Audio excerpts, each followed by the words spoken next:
Hi, and welcome to Finding Your Way Through Therapy.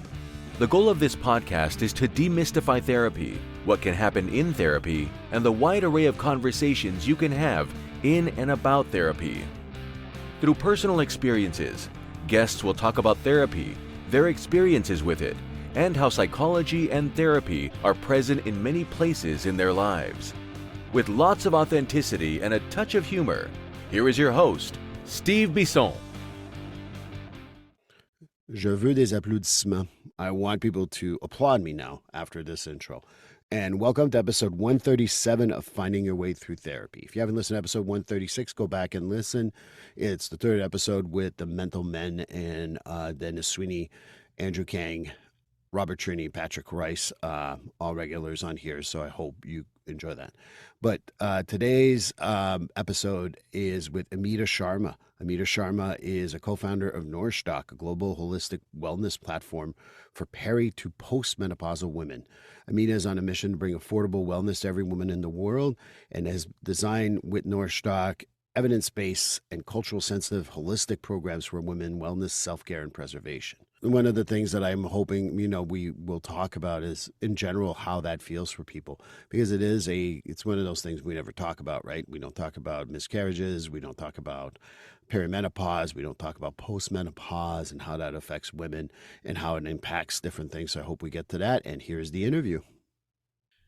Well, hi, everyone, and welcome to episode 137. I am excited because I like to connect through social media and people I don't know. And about finding your way through therapy is all about going into those situations where you don't know something and, being a dude and not knowing so much about, menopause and perimenopause and stuff like that. And Amita Sharma reached out to me and said, "Hey, Steve, let's have a conversation about this." And I'm like, well, let's record that conversation, no less. So Amita Sharma, welcome to Finding Your Way Through Therapy. Thank you. I'm super psyched, Steve, for you to say, yes, I'm going to talk to you. So thank you so much. I think that's one of the things about finding your way through therapy that I find interesting in my podcasting. I'm comfortable with first responders. I'm comfortable with trauma. And the things that I don't feel comfortable with, bring them on. A couple of weeks ago, I had someone who was talking about Israel and the difficulties that happened there in October and the continued anti-Semitism. I bring up the first responders and suicide rates and stuff like that. And, I just like to bring stuff that I don't know because I feel like if I don't know it, then my audience doesn't know about it. But before we go into all that fun stuff, how about we get to know you, Amita? And what's funny too is that I'll tell you, it's a little anecdote. I saw your name pop up, and one of my all-time favorite TV shows is a show called Numbers. One of the characters on the show is called Amita, and I'm like, this is a match made in heaven. I'm gonna like Amita for sure. And I know it's a coincidence, obviously, but Amita, how about you tell us a little bit about yourself? Well, I have been. My story is actually quite rock and roll in the sense I started as an architect, studied architecture, believe it or not. I believe you. Worked in architecture, got into software, sold online furniture. And, at that time, nobody wanted to buy furniture. That's a different story. And then got into technology, internet, e-commerce. That's what, and worked in corporate world. Perimenopause, that's how I discovered I'm in perimenopause. And I was like, oh my God, what's happening with me? And then here I am taking that experience of mine and trying to empower women with Nourishdoc, where I started this company, co-founder of that, Holistic Wellness. Holistic Wellness. Okay. Well, first of all, it's very believable. I think I calculated I've had 3 or 4 people who were lawyers who became therapists or some sort of medical field personnel nowadays. And I have people who are first responders who turn to different things. So for me, nothing surprises me. I think we all learn from our own situations. I mean, I used to work in the produce section in a supermarket. So, hey, here we are, right? So, but I think that it's great to know a little bit about where you came from. But one of the standard questions on finding your way through therapy is, have you ever been in therapy? Not really. I think I have done therapy on myself. So if you Right. answer that question not from someone else, but yes, I have kind of talked to myself. I've done CBT on myself. And if not professional therapy, but maybe with my friends, I have a very close set of friends. We talk to each other quite, frequently. So they talk about their problems, I talk about my problems. So I think if you want to call that therapy, yes. I think We we've do all that. had that therapy. Absolutely. So yes. The answer is yes and no. No professional therapy, but yes, friends therapy. Absolutely. And doing your own research, which is always very important. One of the things that I don't know so much about perimenopause and menopause, not because I know a little bit, but being a dude, you don't get really educated on this, so that's why I was excited to have you on. I was wondering, why are you doing this at this time in your career and developing all this stuff? Because I think it's a very important place to start, maybe. Yeah, so actually, you being a dude don't understand perimenopause was completely understandable. Even as being a woman, not understanding perimenopause, Right. that is also a fact, and that's why I'm doing it because most of us women don't understand. We know menopause and puberty, this two spectrum here. We don't understand fertility, the reproduction when we have to give birth, but then after that, boom, go down. No, nothing until we say, oh, old age, chronic condition. Years between is like a mystery, underserved, under researched, not well understood. But these are so important if we as society want to prevent uh, chronic conditions, not only in women as well as in men. Guess what? These are the years, the way our hormones were going up when when we had the puberty at age 13 or whatever age. Now is the time, starting around 40, 10 years before a woman is hitting the menopause, the hormones are going to start going down.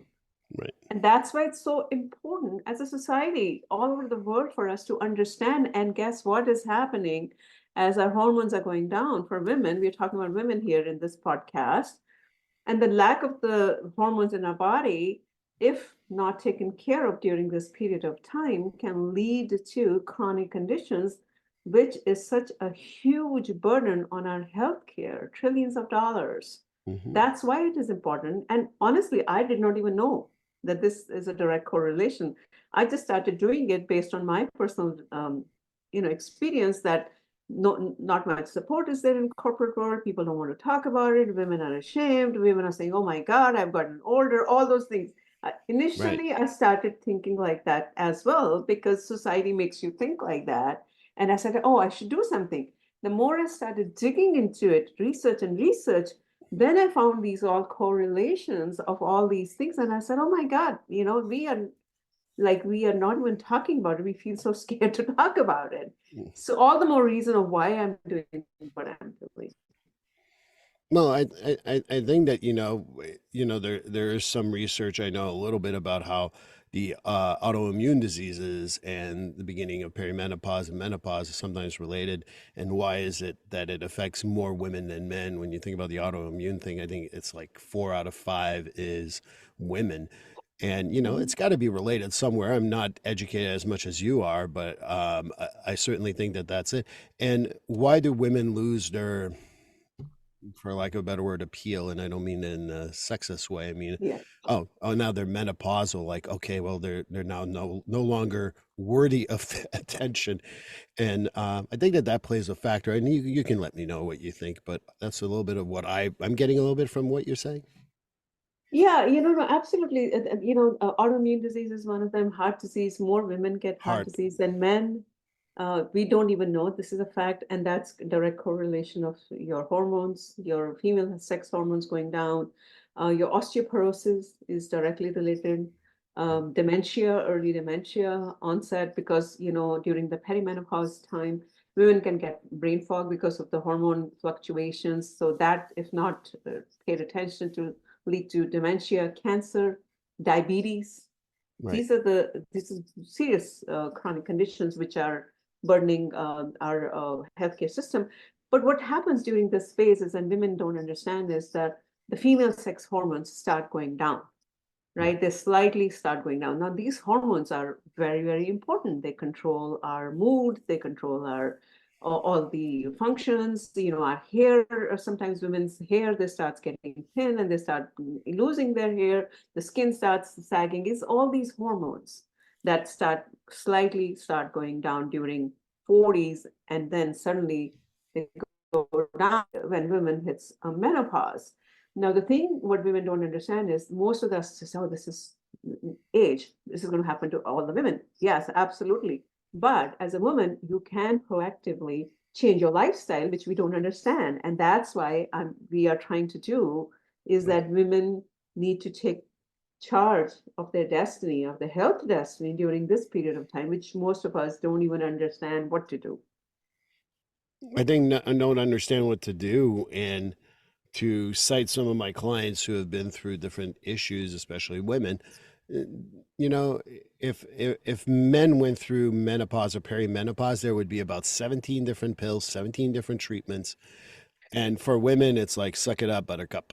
And the reproductive system, particularly of women, and pre perimenopause and post menopause, um, we have like three solutions, and if you don't fall under those boxes, they get treated in a negative way.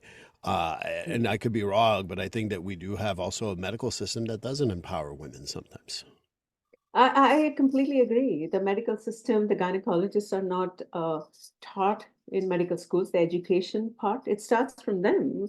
When they are not taught in medical schools, they don't understand this phase of life. That's one of the things. The second thing is our system doesn't understand this phase of life, and that's why a couple of months back, Jill Biden has just initiated a research on women's research during exactly this phase, the perimenopause phase. Believe it or not, it's Good. so coincidental that it's just started, that why women are getting more chronic conditions, a correlation of that. So that is just beginning to start. And so the society and the corporates also, nobody talks about it. Everybody talks about pregnancy, reproduction, but nobody talks about the women phase of this part. The strange thing is, what is scary is not scary, but alarming is that almost 50% of the workforce in America, in the United States, is women over 45. Mm. Women over 45 right now are 50% of the workforce. Mm. And I don't know how many women actually are saying I think now maybe it's beginning to happen, that they're perimenopausal and they need support. I just read an article last week on Microsoft now beginning to offer this wellness programs or wellness support for perimenopausal women, because some of the women started talking about it based on what's happening in UK. UK women have been very vocal about it. UK has been at least 10 years ahead of us as far as United States is concerned. Now women are talking about it. And so if women don't bring these issues out and open, and I think that's what is needed. More women have to talk about it. People like do listening to it and promoting it, right? It needs to be small steps, but that's kind of where we are all lacking. We just want women to look beautiful all the rest of our lives. Women are beautiful at any age. Right. And it's not about menopausal, perimenopausal, in my opinion. Yeah. And and the feminist in me right away kicked in and said, wait a minute, did they have to be beautiful? Did they have to be objects for me? But that's a whole different story for a different day, in my opinion. But that's another part too, is like women can be beautiful just like men can be beautiful. And it's not about objectification, but somehow women lose their appeal. And I think that that's the stuff that really, I think, affects a lot of women. Anyway, the ones I've worked with who feel like, I'm less attractive, I'm less blankety blank, and then I'm less than, and it affects it causes depression, causes anxiety, never mind the physical symptomology that you just talked about. But I think it affects women in other ways too. Yes, women are more women have anxiety and depression during this phase of life than any other phase. And of course, postnatal depression is another one. After women give birth to babies, they also go through postnatal depression. And that's also because your hormones, suddenly you haven't had period, right, for the last so many months or suddenly you're again the hormonal imbalance is happening, and that's the same reason the perimenopause, the phenomena is the same. Right. Whenever you're going to have hormonal imbalance, it's going to impact your brain. Then unfortunately, during the perimenopause, the physical attributes also change. Most of the women tend to gain weight.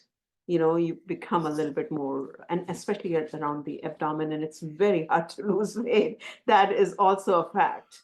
Right. Um, and then the hair part also goes thinning. So you can imagine, slightly being overweight, the hair is going thinning, and the skin starts sagging, and as a woman, you don't feel as attractive, and that's where the anxiety, depression, it's a vicious cycle if you think about it. Yeah, and I think it's also misunderstood as to, the overweight stuff. The hair thing, I have no sympathy for people losing their hair, obviously, as you can see my hair. But all joking aside, the overweight stuff, it's interesting because the working out, the eat, and it's seen as a lack of control for women when they gain weight or what have you. It has nothing to do with that. It has to do with shifting hormones, shifting everything, basically. Uh, Mhm. how do we help a society, well, maybe even just women for now, but I think society in general, how do we make them understand that this is it's not a willingness, it's not it's none of that. It has to do with hormones. How do we explain that to people? Yeah, so that's why, the education for them to understand what's going on in their bodies, it's so important. They should not just accept that they are going to put on weight and they're going to lose hair and all those things that we talked about. There are solutions, there are holistic solutions. There is embracing a holistic lifestyle, changing your diet, getting your processed foods out of your diet, things like that, changing your exercise routine, embracing things like we were talking about essential oils just before our Yeah. podcast, right? Things like aromatherapy, things like Ayurveda, daily lifestyle, your yoga, your meditation. There are so many tools women have. They just need to educate themselves, empower themselves. And unfortunately, a weight loss pill, yes, it could help you. But this morning, there was a news about all the weight loss pills could have side effects, and they're coming out talking about it now, right? So we are a pill popping society that we think, oh, one pill and now it's going to help me with my hormones. Yeah, hormone therapy is there, but that doesn't mean you don't embrace the holistic lifestyle, right? You can Right. go, you can get hormone therapy, nobody's stopping you.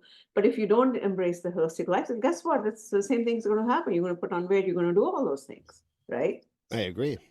I, I, So, I think it's also realizing, like, in the mental health realm, when a lot of people come in and like, well, I'm less depressed, I'm taking my Prozac, or I'm feeling less scattered, I'm taking my Adderall, or what have you. And I'm just giving two examples. And I'm like, yeah, but you still got to change the way you think, and you got to be able to connect with that. So pills is just part of it. And, the American culture is about pills and solving things fast. When in fact, when you think about perimenopause and any type of issue, frankly, I think it's time. I mean, that's part of the message I think you're also trying to give people, right? absolutely. We have to nourish ourselves. Nourish meaning, of course, the food. The food is very important. Food is medicine. You have to put the right kind of food. You have to nourish your right kind of thoughts. You have to nourish your exercise, movement, what we call it. I don't want to say exercise, movement, Right. nourishing your soul, your brain, right? So all those things you have to nourish. If you feed the right ingredients in your body, no matter what age you are, you will be hopefully fine and not prone to all the things we're talking about, the bad things. Right. But we don't do that. And that's where we come. I'm trying to say is that self-care, self-love, nourishing yourself is so important during these years of women's life that women don't understand that. In the world of therapy, the power of connection and understanding is undeniable. That's where the Peer Network steps in, offering a bridge of support that complements your clinical expertise. Imagine a service where certified peer support specialists, through telehealth, extend your reach, offering clients continuous, compassionate care. This is what the Peer Network provides. Our peer support specialists are not just trained, they're experienced. They've walked through the path of recovery and resilience. They speak the language of empathy and understanding, essential in mental health and addictive recovery journeys. As a clinician, your goal is to see your clients thrive. The Peer Network enhances this journey, offering a layer of support that's accessible, reliable, and deeply human. Join us in this mission of comprehensive care. Incorporate the Peer Network into your practice today and witness the transformative power of peer support in mental health. Visit thepeernetwork.com. Together, let's create a world where everyone feels supported, understood, and connected.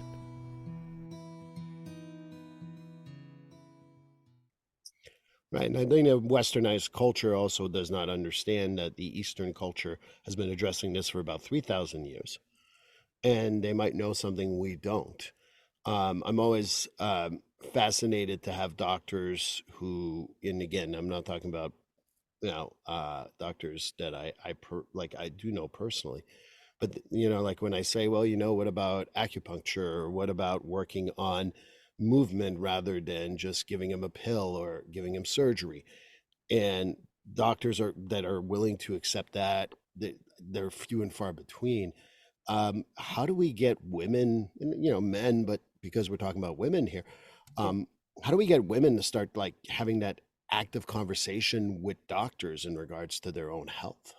Yeah, so the Eastern culture you talked about, is definitely has been around for 3,000 years. The traditional Chinese medicine acupuncture has a ton of research, extremely helpful for women going through perimenopause, hot flashes. A lot of data is there for acupuncture. So is Ayurveda. Ayurveda is also very Can you explain strong what on. that is? Ayurveda is basically a natural form of science that's originated in India. Sort Okay. of, it talks about food as medicine, and it also talks about basically your constitution. Each person's constitution is unique, and they talk about three different main constitution types. So the first step is, which constitution are you as a person? They talk about Vata, Pitta, Kapha.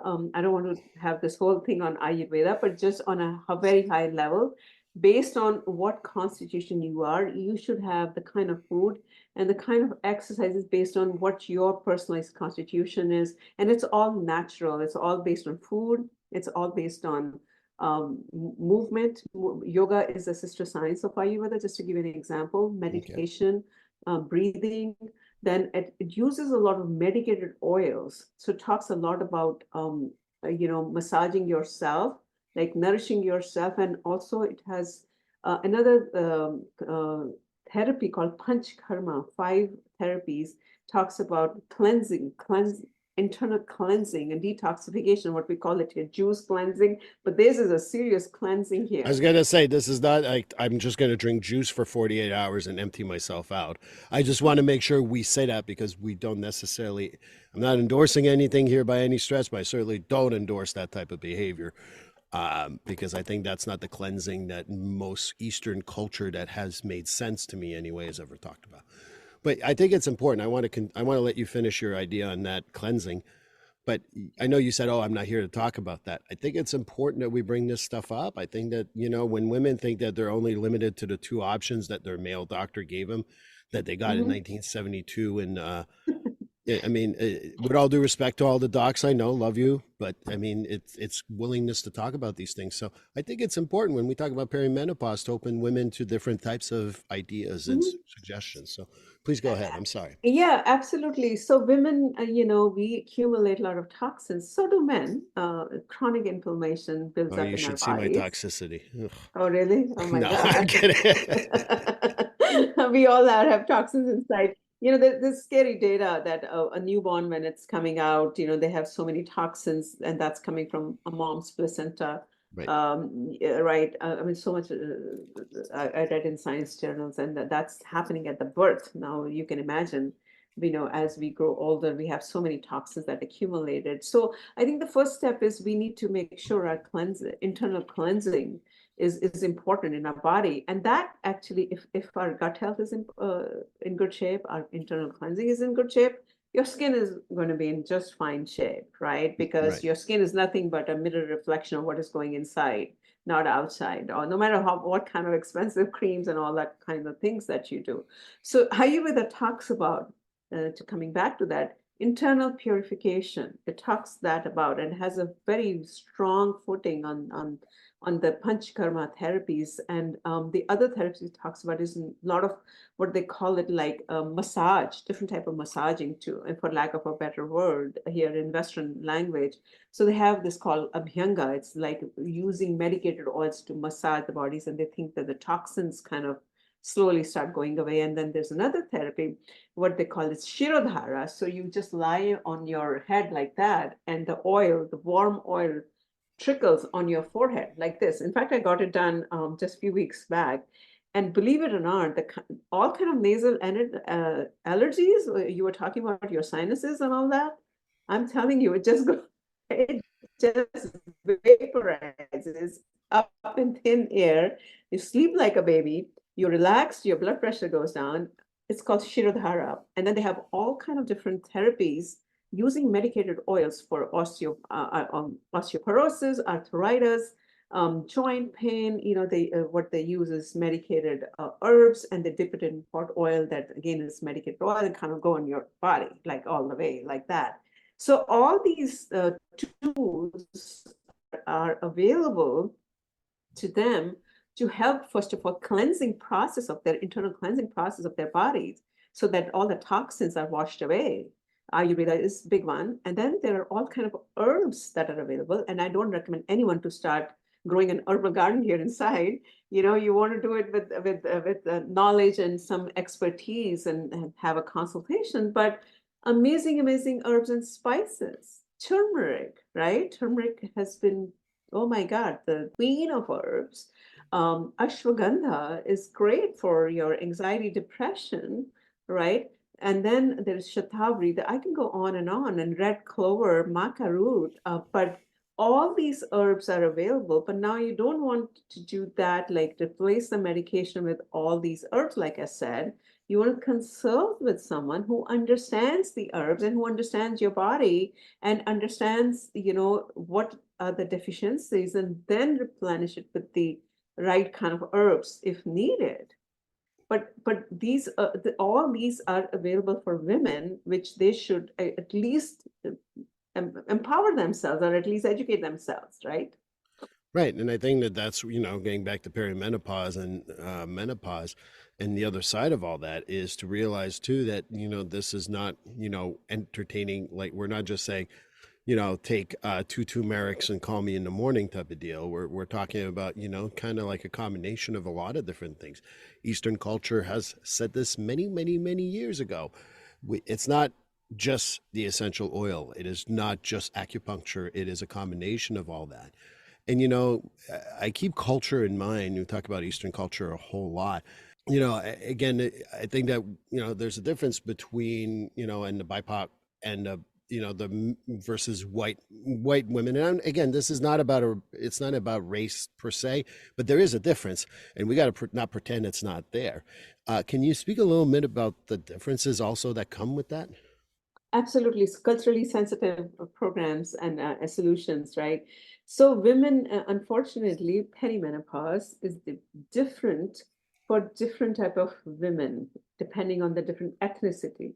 Now, Right. just to give you an example, Latino Black women, they get their menopause earlier, 3 or 4 years earlier than a white woman. Now, No, I didn't know that. not a normal age for menopause is 51, 52. Most of the white women get that, but the Latino and Black women get it earlier, and they're a little bit more obese, and they also have more severe symptoms than an average, woman here.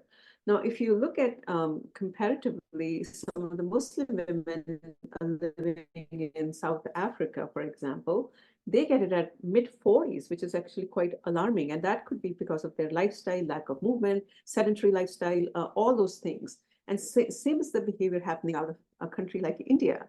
The most of the women, they get their menopause in their mid 40s, which is again very alarming because the early menopause, if women start getting early menopause, then that means the hormones have gone down and then risk for chronic condition increases. So the cultural sensitivity is definitely very, very important during this phase of woman's life. It's not just one pill. Okay, I can take Tylenol, I can give it to all the women, and it's going to it's not going to work through that. It depends on a woman's lifestyle before and also their ethnic and the averages that I'm generally talking about based on the research. Now, in Japanese women, because of their lifestyle, the soy being a very key ingredient in their food, do not get as severe symptoms like hot flashes as opposed to the other women that I talked about. So you can see the difference. Soy being one of the phytoestrogens helps, South Asian women, specifically Japanese women who grow with that soy in their diet. So there are so many nuances and in this whole journey.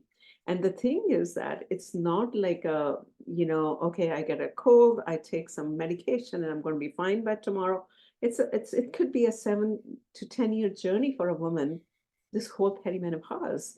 And beyond that again. So it's not just one thing that's going to set you. It's you have to change your lifestyle and whether you like it or not if you want to navigate this journey, with the high quality of life, is how I would put it.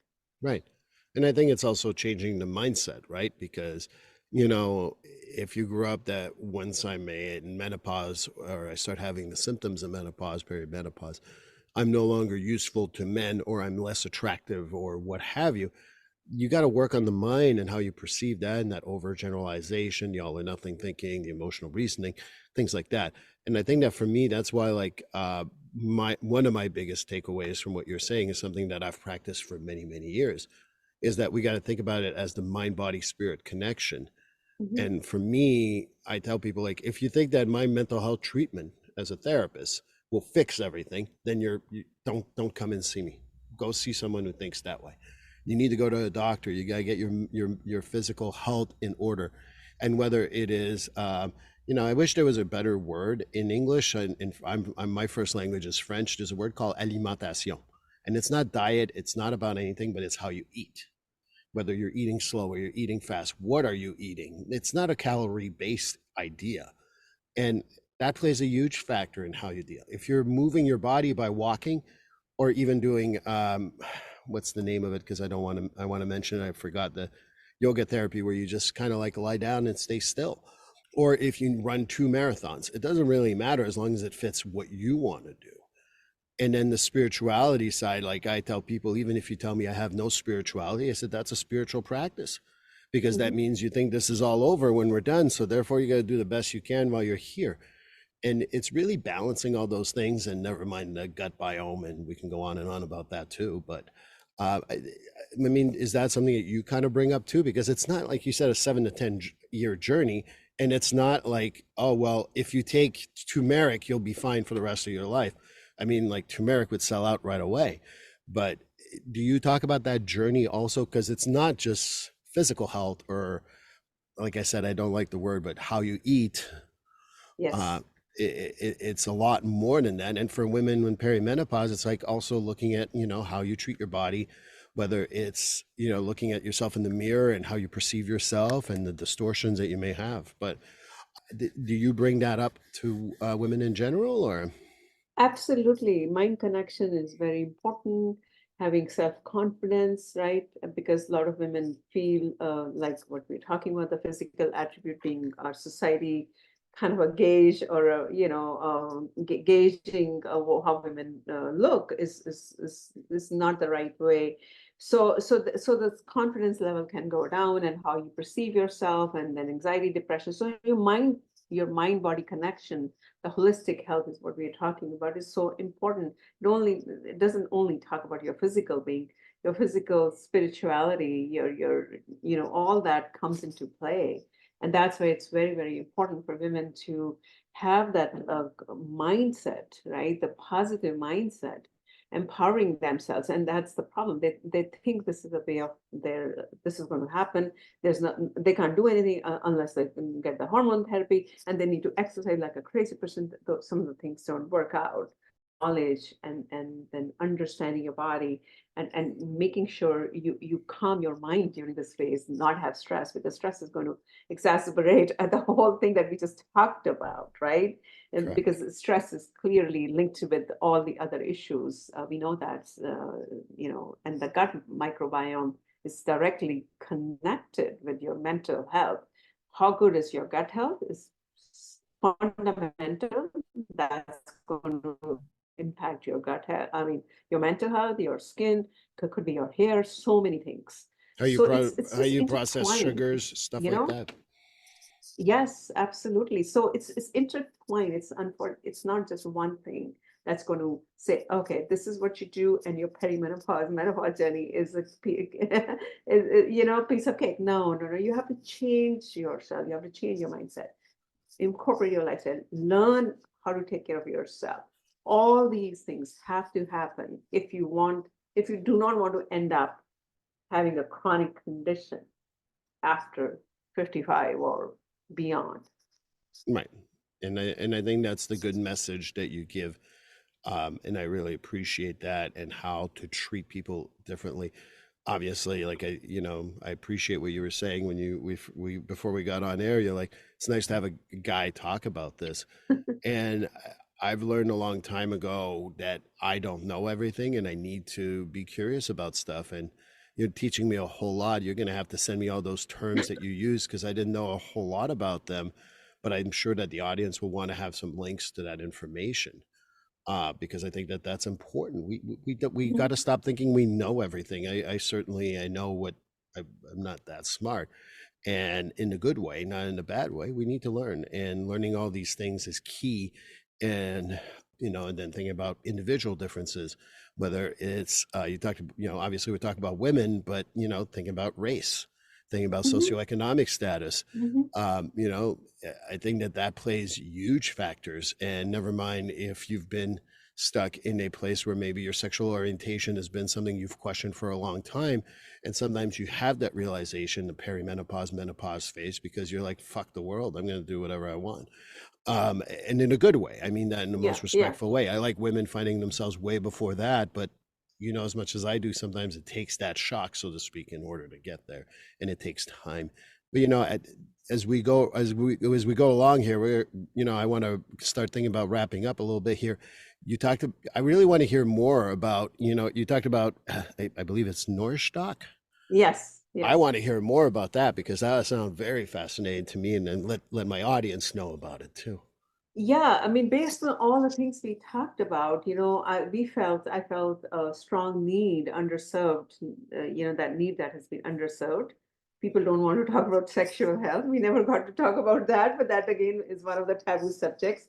So anyway, the Nourish Talk is all about culturally sensitive, holistic programs and lifestyle that we are trying to educate and empower the women. And by we are starting with a simple self-care, very affordable, less than $10. We'll serve holistic therapies to the women, experts, different experts by maybe you have to get your testing done, and also a consultation and all the therapy, I would talk about all the herbs, the herbaceuticals, the nutraceuticals that you have to take. So Nourishdoc is empowering all that, starting with a simple, affordable program of self-care, and then going the next step of individualized, personalized, holistic plan. And then after that, they want to go more in depth of analysis or some kind of a treatment. So we are trying to bridge this gap in the underserved market or underserved area of the women's life, which talk about like their sexual relationships, the sexual health can go down, or so many other things. We bring all this up in a very simple, affordable way from the comfort of their home, from the privacy, from anonymity, whatever you want to talk it. We are here to help women thrive and empower during this phase of life. And I think that all you talked about is very important. And, another thing that you hit on and we didn't really get to talk about is our sexual experiences and talking Mhm. about it. As a therapist, people tell me a whole lot of different things. As soon as I bring up sex, whether it's men or women, it Yeah. becomes suddenly like the biggest taboo in the world. And I'm like, I didn't ask you for anything but just information. And I think that opening up that conversation, because I think it's ridiculous how maybe it's the Canadian in me and my Quebec heritage, but talking about sex should not be a taboo. It should be something that we openly discuss, and that's a good thing. And I appreciate that from that program too. How do we get to Nourishdoc? I mean, is there a website? Is there social media? What's going? Absolutely. So our website is www.nourishdoc.com. And we are on every social media, Facebook, Insta, LinkedIn. You can send us an email, hello@nourishdoc.com. My name is Amita Sharma. So there are a lot of ways. And then when the app comes out in a month, it will be available on Apple as well as Google Play. And women can download it, try it out, and if any feedback you want to give it to us. We are here to listen, and we are here to help everyone. I like that. I think that sometimes we come up with an app or we come up with a program and someone says, if you tweak this, no, we know everything. So I appreciate the humbleness in regards to what you just said. I think that's what the greatest thing in the world is in life, is to be humble. And I'd love to be able to promote that app whenever it comes out, put it on the show notes. I'll definitely put the website on the show notes too.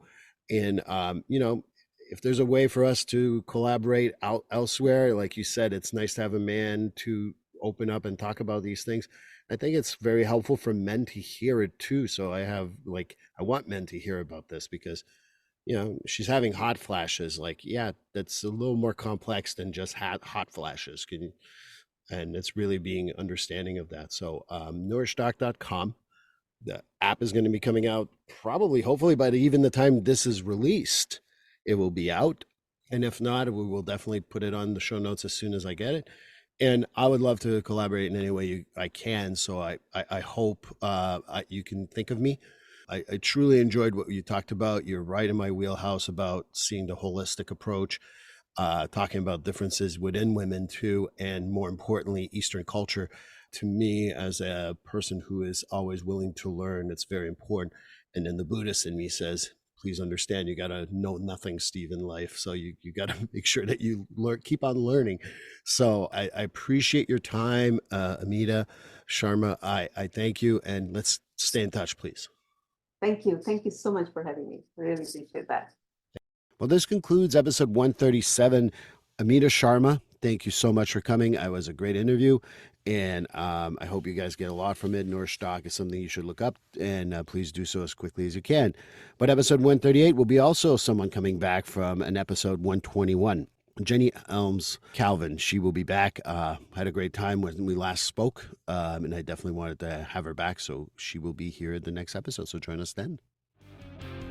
Please like, subscribe, and follow this podcast on your favorite platform. A glowing review is always helpful.